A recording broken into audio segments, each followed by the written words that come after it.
तो नेक्स्ट हम लोग पढ़ेंगे हीट ट्रीटमेंट में क्वंचिंग प्रोसेस। तो क्वंचिंग क्या है? The removal of heat during quenching is complex in the sense that heat is removed in 3 stages. हमारे 3 स्टेजेस होते हैं during the quenching process. Quenching process क्या है कि हम स्टील को हीट करने के बाद उसे फौरन ही कूल करवाते हैं, that is the quenching. Vapour blanket, nucleated, boiling, convection. तो हमारा फर्स्ट स्टेज क्या है? जैसे ही हमारा वर्क पीस कांटेक्ट में आता है लिक्विड कूलेंट के साथ, हम उसे क्या करते हैं, वर्क पीस को किसी भी कूलेंट में फौरन डिप कर देते हैं। ये लिक्विड वाटर, ऑयल, विच कोई भी हमारा उसमें डिप कर देते हैं। तो उसके बाद हम आफ्टर द हार्डनिंग हीटिंग करने के बाद फौरन कूलिंग करते हैं, तो that is the quenching. Rapid cooling को हम क्या कहते हैं? क्वंचिंग प्रोसेस। तो हार्डनिंग के अंदर हमारे पास कूलिंग के हमारे ये 3 स्टेजेस आते हैं क्वंचिंग प्रोसेस में। एक है वेपर, पहला स्टेज 1 जो होता है उसमें होता है वेपर ब्लैंकेट। वेपर ब्लैंकेट में क्या है कि हमारा वर्क पीस जो है जैसे ही लिक्विड कूलेंट के साथ कांटेक्ट में आता है, जैसे उसका ये देखें, ये उसके साथ हमारा ये लिक्विड, ये हमारा वर्क पीस है, हमने उसको जैसे इंसर्ट किया लिक्विड में, तो हमारा वो कांटेक्ट में आया, तो उसने जो सबसे पहली फर्स्ट लेयर थी उसको फौरन उसके बॉइलिंग पॉइंट तक हीट कर दिया, क्योंकि हमारा वर्क पीस बहुत ज्यादा हीटेड था, जिसकी वजह से हमारा ये जो कूलेंट था वो वेपोराइज्ड हो गया। उसकी सरफेस पे हमारे पे बुखारात यानी कि हमारे पास पे वेपर आ जाएंगे। तो due to high temperature of the work piece के हाई टेम्परेचर में, तो इसको हम क्या कहेंगे? Vapour blanket. जो हमारे पास फौरन उसके ऊपर वेपर्स आ जाएंगे, हम उसको क्या कहेंगे? Vapour blanket. As soon as the workpiece come into contact with the liquid coolant, the surrounding quenchant layer is instantly heated up to the boiling point of the quenchant and get vaporized due to higher temperature of the workpiece. जैसे ही हमने component को liquid bath में dip किया, तो उसकी जो पहली layer थी उसके जो साथ टकरा रही थी, वो उसकी बॉइलिंग इतना हीटेड था कि उसने उस लेयर को हीट कर दिया और वो हीटेड हो गई और वेपर्स बन गई। तो ये इसको हम क्या कहेंगे? Vapour blanket. This act as insulator. ये हमारे पास इंसुलेटर एक्ट एज इंसुलेटर करेगा, preventing the quenching oil from contacting the metal surface. हमारे पास जो मेटल सरफेस, हमारे पास जो बाकी लिक्विड है, ऑयल है, उसको उस मेटल सरफेस के साथ टकराने से उसे प्रिवेंट करेगा। ऐसा consequence the rate of the cooling during the stage slow. इस स्टेज में हमारे पास जो कूलिंग होगी वो स्लो होगी, क्योंकि हमारा इस सरफेस पे, इस साइड पे हमारा जो टेम्परेचर है हाई है, वो एक्ट एज अ इंसुलेटर करेगा, वो सरफेस को आगे नहीं आना, लिक्विड के ऑयल की सरफेस को आगे नहीं आने देगा, तो वैसे एक्ट एज अ इंसुलेटर करेगा और यहाँ वेपर्स होंगे। At this stage the work piece is cooled only by conduction and radiation. यहाँ पे हमारे पास जो कंडक्शन हमारे पास कूलिंग होगी थ्रू कंडक्शन होगी या रेडिएशन होगी थ्रू वेपर फिल्म के थ्रू होगी। Only the surface is cooled considerably prior to the formation of the vapour envelope. हमारे पास जो कूल सरफेस होगी उसकी फॉर्मेशन होगी, हमारे पास यहाँ वेपर यानी कि यहाँ वेपर्स बन जाएंगे इसकी सरफेस पे। देन हमारे पास है next stage, nucleate boiling. This second stage is called transport cooling stage और लिक्विड बॉइलिंग स्टेज। हम इस स्टेज को कहते हैं ट्रांसपोर्ट, यानी कि ये ट्रांसपोर्ट करती है हमारे पास कूलिंग इफेक्ट को आगे ट्रांसपोर्ट करती है। Liquid boiling stage, the temperature of the work piece come down. हमारे पास जो वर्क पीस का टेम्परेचर है वो नीचे आएगा थ्रू वेरी स्लोली, बहुत आहिस्ता से। And the vapour blanket is no longer stable and collapse। अब जो हमारे पास इधर वेपर ब्लैंकेट बनी हुई थी, अब वो स्टेबल नहीं रहेगी, वो खत्म हो जाएगी। और the metal surface come into contact with the liquid quenchant. अब मेटल सरफेस जो है वो लिक्विड सरफेस के साथ हमारे पास कांटेक्ट में आ जाएगी। Violent boiling quickly removes heat from the quench component while forming bubbles. अब फौरन ही कूलिंग होगी, हमारे पास जो वायलेंट बॉइलिंग हुई है वो क्या करेगी? हीट करेगी उस कंपोनेंट से एंड वाइल फार्मिंग बबल्स, और बबल्स बनाएगी एंड बीइंग पुश्ड अवे और पीछे होती जाएगी, resulting in the cooler fluid coming into the point. और इस तरह हमारे पास ठंडा जो कूलेंट होगा वो उसके साथ कांटेक्ट में आता जाएगा वर्कपीस के साथ, यानी कि जो जो गर्म होता जाएगा वो पीछे हटता जाएगा और वो जो ठंडा है उसके साथ कूलेंट उसके साथ उसके करीब आता जाएगा। This happens till the temperature of the workpiece come down to the boiling point of the liquid। ये उस वक्त तक हो जाएगा जब तक हमारा वर्कपीस का जो टेम्परेचर है वो नीचे आ जाएगा to the boiling point of liquid के बॉइलिंग पॉइंट तक आ जाएगा, क्योंकि हमारे पास वर्कपीस का टेम्परेचर बहुत ज्यादा हाई था, तो वो उस हद उतना आ जाएगा जितना boiling point of the liquid तक। Maximum cooling rate is achieve during this stage. हमारे पास सबसे ज्यादा कूलिंग रेट इस स्टेज में अचीव किया जाता है, this is called mid nucleate during boiling. Then हमारे पास है convection. The third stage is called the liquid cooling stage और द कन्वेक्शन स्टेज। हमारे पास जो थर्ड स्टेज होगी उसको हम क्या कहेंगे? कूलिंग स्टेज, या हमारे पास उसको हम कन्वेक्शन स्टेज कहेंगे। ठीक है, हमारे पास ये स्टेज को हम इसको क्या कहेंगे? Convection stage.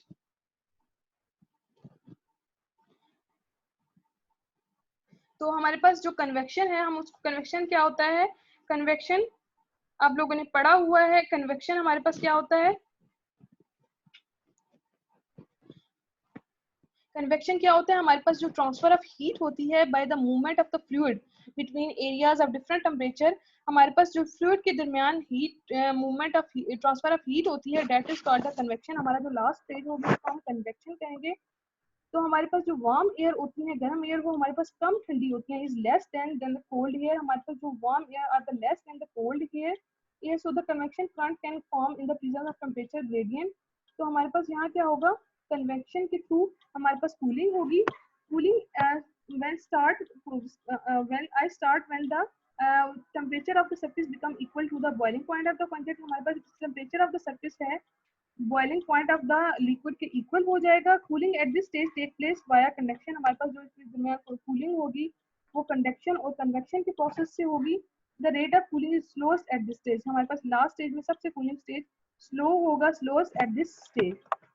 ये वेपर ब्लैंकेट है हमारा पास। जैसे ही हमने ऑयल के अंदर डिप किया है तो वो उसने जो ऑयल की फर्स्ट सरफेस जो इन कांटेक्ट में आई थी, जो उसको टच कर रही थी, उसको हीट अप कर दिया, वहाँ वेपर्स बन गए, उसके बॉइलिंग पॉइंट से अबव हीट अप कर दिया, वेपर्स बन गए। देन हमारे पास है nucleated boiling.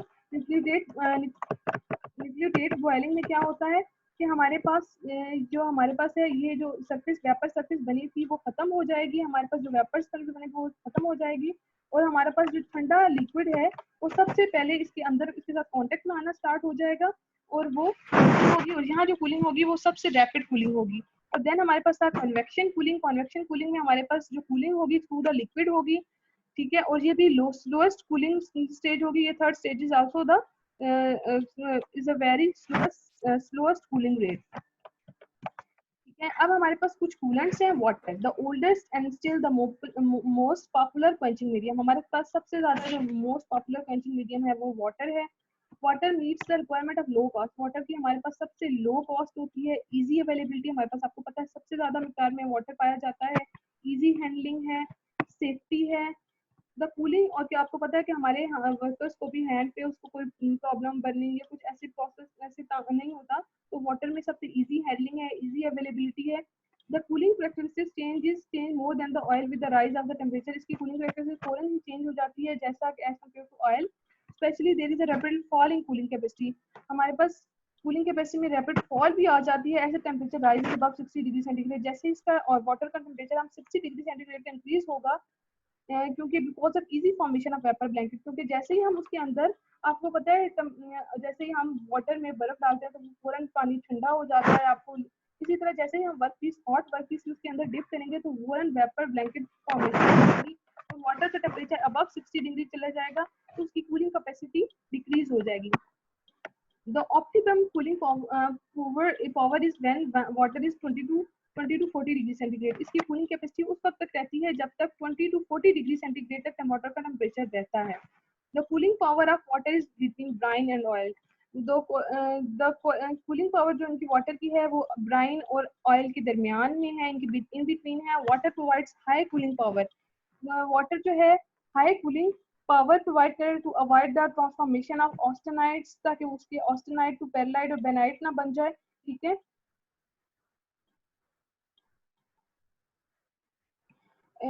But the major drawback is that it also provide high cooling rate. लेकिन इसका जो मेजर ड्रॉबैक है कि ये हाई कूलिंग रेट है in the temperature range of मार्टेसाइट।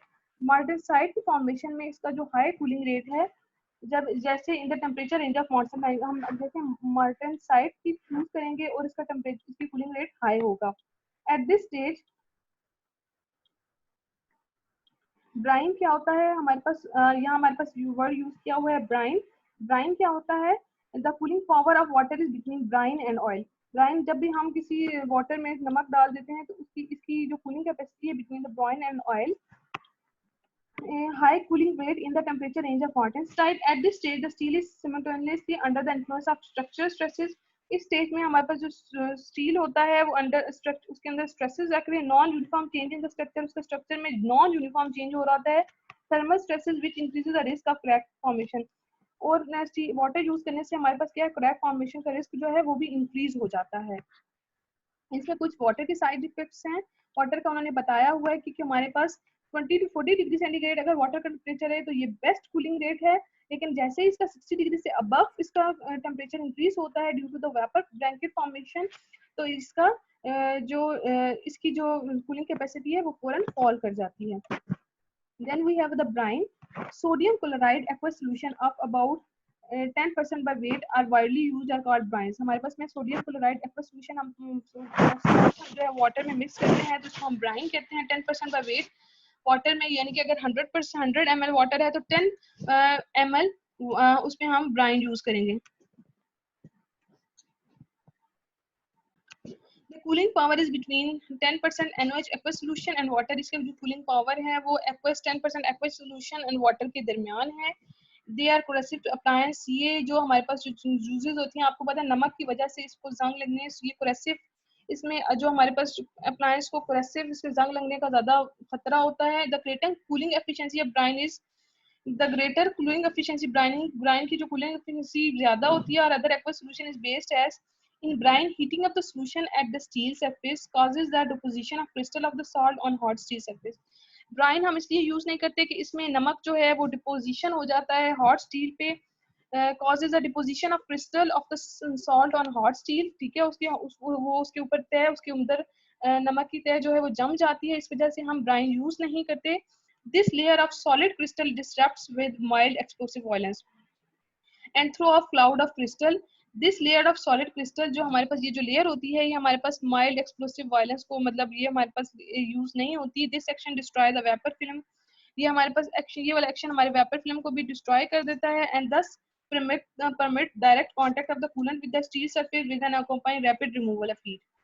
अब हमारे पास अगर क्या है जो हमारा नमक है वो वेपर फिल्म की जो हमारे पास जैसे ही हमारे पास वाटर कांटेक्ट में आता है हीट मेटल के साथ तो वो क्या कर देता है, वो उसके दिस एक्शन डिस्ट्रॉय उसकी वेपर फिल्म को डिस्ट्रॉय कर देता है। इसकी वजह से हमारे पास फौरन रैपिड कूलिंग होती है। अब ब्राइन का फायदा असल में हमारे पास ब्राइन का फायदा क्या है, नमक डालने की वजह से वो वेपर जो वेपर फॉर्मेशन हो जाती है ब्लैंकेट वेपर फॉर्मेशन उसको डिस्ट्रॉय कर देता है और हमारी रैपिड कूलिंग हो जाती है। हमारी पहले फर्स्ट स्टेज की हमें जरूरत ही नहीं पड़ती, हम directly second stage of the quenching में चले जाते हैं। Brine are use where cooling rate faster than water is required. अब हम ब्राइन वहां यूज किए जाते हैं जहां हमारा वाटर से भी ज्यादा कूलिंग रेट हायर हो, तो हम वहां ब्राइन सोल्यूशन को यूज करते हैं। Oils have cooling power between water at 40 degree centigrade to water at 90 degree centigrade. Oils जो हैं उनका कूलिंग पावर होती है 40 डिग्री सेंटीग्रेड टू 90 डिग्री, यानी कि उनकी कूलिंग पावर कैपेसिटी ज्यादा है। आपको पता है वाटर की अबव 60 डिग्री सेंटीग्रेड पर उसकी कूलिंग कैपेसिटी कम थी। In oil quench, considerable variation can be obtained by the use of animal, vegetable or mineral oil or their blends. Oil quench में हमारे पास हम ये animal, vegetable oils use कर सकते हैं, इनके blend इनको इकट्ठा करके भी oil can should be used at 50 to 80 degree centigrade. oil can be used हमारा जो उसका cooling rate 50 to 80 degree centigrade में यूज किया जा सकता है। When there are more fluid, less viscous, जब ज्यादा फ्लूइड हो और हमारे पास लेस विस्कोस हो which increase the cooling power।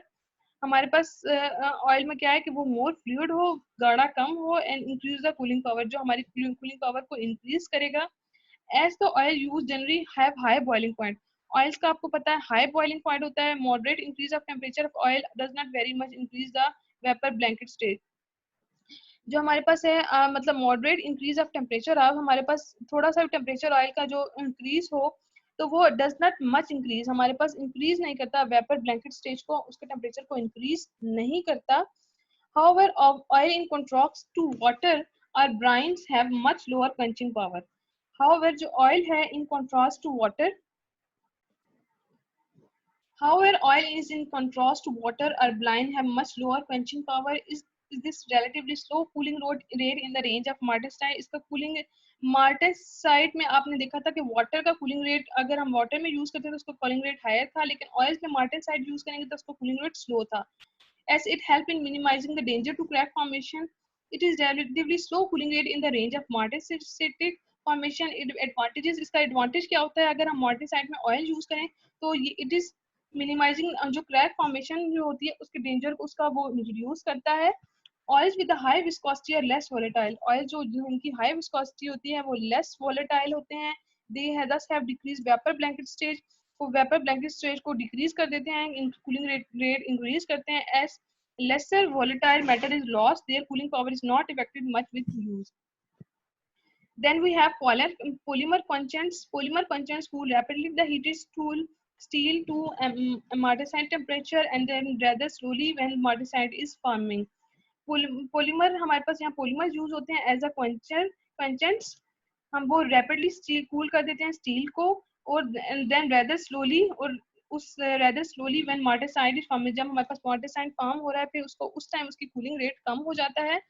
Polymer quenchants are water-soluble organic chemicals of high molecular weights and high are generally polyalkyl, glycol-based or polyvinyl pyrrolide-based. Widely different cooling rates can be obtained by varying the concentration of organic additives in water. Higher the additions, lower is the cooling rate of solution. There are little dangers of distortion and cracks. इसमें हमारे पास क्या problem होता है कि हमारे पास distortion और cracks की formation की ज्यादा हो जाती है पॉलीमर क्वेंचेंट से.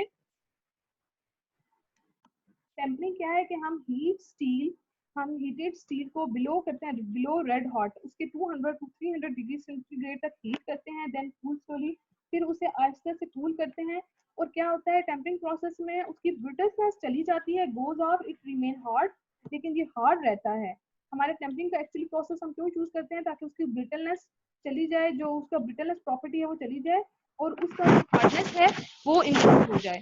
Tempering the hard and brittle steel is heated to a temperature much below red hardness. उसको इतना हीट किया जाता है much below the red hardness 200 to 300 degree centigrade है. It is cooled very slowly. इनको फिर बहुत आहिस्ता से कूल किया जाता है to room temperature, by which brittleness of the steel disappear while the hardness remain the same. So the tempering क्या है, tempering consists of reheating a quench steel. हम reheat करते हैं quench steel को वो suitable temperature, क्योंकि पता है ड्यूरिंग द क्वेंचिंग हमारे पास ब्रिटलनेस पैदा होगी है to suitable temperature below the transformation temperature for an appropriate time, एक खास टाइम के लिए, then cooling back to room temperature, फिर उसे रूम टेम्परेचर तक उसे कूलिंग करते हैं. Freshly quenched martensite steel is hard but not ductile. हमारे पास जो freshly quenched martensite steel है वो हार्ड है लेकिन डक्टाइल नहीं है, यानी कि वो ब्रिटल है. Tempering is needed to impart ductility. Tempering हम यूज इसलिए करते हैं ताकि हम उसे डक्टाइल बना सके. To martensite usually a small sacrifice in strength, यानी कि हमारे पास sacrifice usually a small sacrifice in the strength. The effect of temperature may be illustrated as follows. If the head of a hammer were quenched to a fully martensitic structure, the अगर हम head of the hammer were quenched to a fully, अगर हम hammering करें Martin structure को, it probably would crack. इसमें हमारे पास क्या आ जाएगा, क्रैक आ जाएगा after the first few blows. कुछ हमारे पास कुछ हैमर्स हैमरिंग करने के बाद, कुछ ब्लोज के बाद ही तो हमारे पास उसमें क्या आ जाएगा, क्रैक आ जाएगा. Tempering during the manufacturing of hammer imparts shock resistance with only a slight decrease in hardness. तो tempering during the manufacturing of hammering से हमारे पास उसमें क्या आएगी, हार्डनेस डिक्रीज हो जाएगी. Tempering is accompanied by heating a quench part to some point below transformation temperature. उसे transformation temperature यानी कि ट्रांसफॉर्मेशन लोअर क्रिटिकल टेम्परेचर से थोड़ा उसे नीचे रखा जाता है. होल्डिंग एट दिस टेम्परेचर, उसे उसी टेम्परेचर पे कुछ देर रखा जाता है फॉर एन और 1 घंटे तक के लिए, डिपेंडिंग ऑन इट्स साइज, यानी कि उसकी थिकनेस और उसके साइज पे डिपेंड करता है. और उसे ट्रांसफॉर्मेशन टेम्परेचर कौन सा होता है, लोअर क्रिटिकल टेम्परेचर, जहां हमारे पास ट्रांसफॉर्मेशन होना स्टार्ट हो जाती है, यानी कि न्यू ग्रेन्स फॉर्मेशन स्टार्ट हो जाती है. और अपर क्रिटिकल टेम्परेचर क्या होता है कि जहां हमारे पास न्यू ग्रेन्स कंप्लीट हो जाती है, उनकी ट्रांसफॉर्मेशन कंप्लीट हो जाती है. The microstructural changes accompanying tempering include loss of acular martensite pattern. इसमें हमारे पास martensite का जो पैटर्न है वो लॉस हो जाता है. Precipitation of tiny carbides particle, और छोटे छोटे tiny carbide particles बन जाते हैं precipitates. Then हमारे पास क्या है, this microstructure is referred to as a tempered martensite. और ये हमारे पास जो structured आ जाता है हम उसको क्या कहते हैं, tempered martensite. ठीक है. अब हमारे पास इसे हमने क्या कहा था, टेम्परिंग ड्यूरिंग, हमें उसे जब उसे हम टेम्परिंग करते हैं, ये tempering during the manufacturing of the hammering imparts shocks resistance with only a slightly decrease in hardness. Tempering is accomplished by heating a quenched part to some point below the transformation